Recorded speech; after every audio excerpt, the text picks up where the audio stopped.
What's up, folks, and welcome back to Dyce Reacts World. We are staying in London, England tonight. Oh yeah, we are going to be checking out the legendary All of Murray. The human brain naturally thinks in English. This was on the list for quite some time. Couldn't get to it, but I'm going to get to it tonight. Very much decided to check this one out.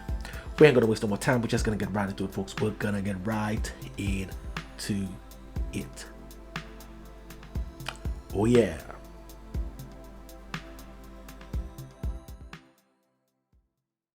British thinking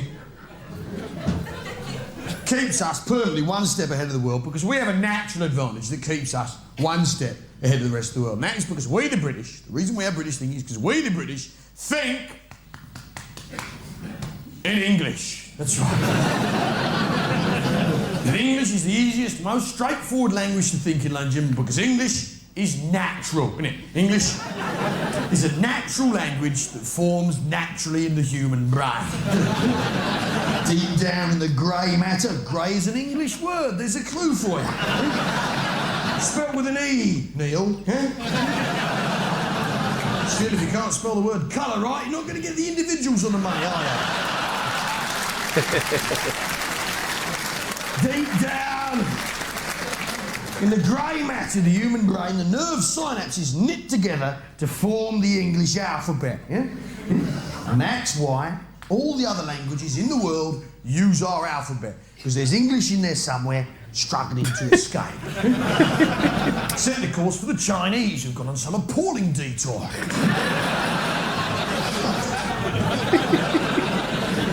Jesus, what is it, eh? There's pictures of things that are pictures of things they're no longer pictures of. Shame! No wonder they're angry and confused. I mean, with an alphabet like that, you would none be a food, wouldn't you? It looks rather hard. I ain't gonna I lie. know nothing about China, obviously. Well, no, I know one thing. Apparently the most common name in the world is Wong. Did you know that, Steve? No, you really need to brush up. Don't you? The most common name in the world is Wong, but that's not true, is it, mate? No, it's Tracy, obviously. Now, we think in English. English is a natural language that forms naturally in the human brain. We've got any teachers here tonight? Anyone who teaches? Yeah, Yeah? Where are you? What's your name, pal? Carl. Carl, beautiful British name. Now, what'd you teach, Carl? English. English, good boy. Don't have to teach it very much, though, do you? It's natural. Now, so... Is this school posh or normal, sir? It's in Japan. It's in Japan. So you're teaching Japanese people English? I'm gonna take it back a bit. Gotta put it in the subs. It's in Japan. It's in Japan. So you're teaching Japanese people... Is this school posh or normal, sir? It's in Japan. It's in Japan. I didn't get So that you're bit. teaching Japanese people English. But you've noticed in your experience that English forms naturally in the human brain, haven't you? It does. Yes, it does. Good man. You're my kind of teacher, Carl. The teaching profession's in all sorts of shit, isn't it, like Jim? Yeah? Ever since they got rid of the cane, they haven't really been able to attract the right sort of people. Now, so you've noticed, Carl, that English forms naturally in the human brain. Good boy. Yeah? Yeah? So English forms naturally in the brain. As a result, English is the most beautiful, poetic, diverse, fucking expressive language in the world. There's no language with the higher realm of sheer fucking expressiveness. Now, it can't be taught. Now, how did this happen? Hey, Carl, do you know? No idea. No idea. Well, I'll tell you, mate, it's actually a miracle. Right? There should be no language in this country. There should be none. Given half a chance, British people would rather not speak to each other if they can possibly fucking help it. All right, yeah. Do you know God Save the Queen? No! Not that, you see. We'd rather not speak to each other if we can possibly help it. Now, fortunately, something came along that saved the English language, and that is, of course, the weather. The weather in this country is terrible. We've got any Australians in tonight? Any Aussies in? Fantastic. Aussie, Welcome Aussie. back, love.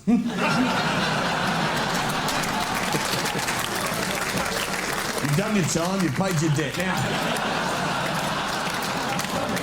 I love Australians genetically engineered for bar work. Now, tell me. Gotta take this back. I love Australians, genetically engineered for bar work. Now, tell me. What's your name, sweetheart? What the? Marie, beautiful British name. Where are you from in Australia, Marie? Queensland, fantastic. Yeah. That's that bit in the north, isn't it? What, are you from Brisbane? No, further north. Further north, fantastic. I love yours, you're beautiful people, Marie. I think you're fantastic people. Yeah? You don't fuck about, do you? I mean, the way you've taken that English language and boiled it down to its barest bones. It's very impressive. You see, Marie, you could say, good day, couldn't you? Yeah? You could say, good day to you, sir. You choose not to, yeah? You say, good day, like that. Save yourself a valuable split second. Extra time to loll around on the beach and do fuck all. And then the genius of it is you take that 00 and you save it up for use in a ridiculous place name later on, don't you?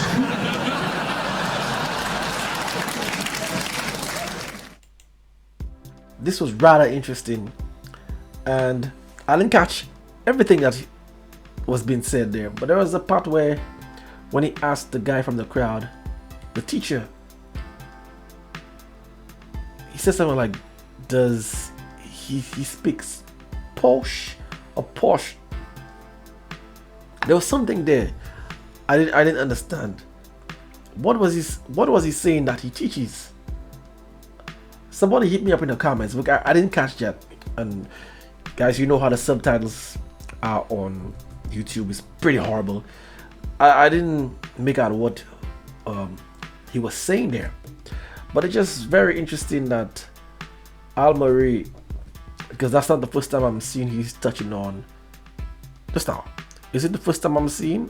I remember I made a reference saying that he reminded me of George Carlin, especially with talking about the English language, like pointing certain things out in the English language.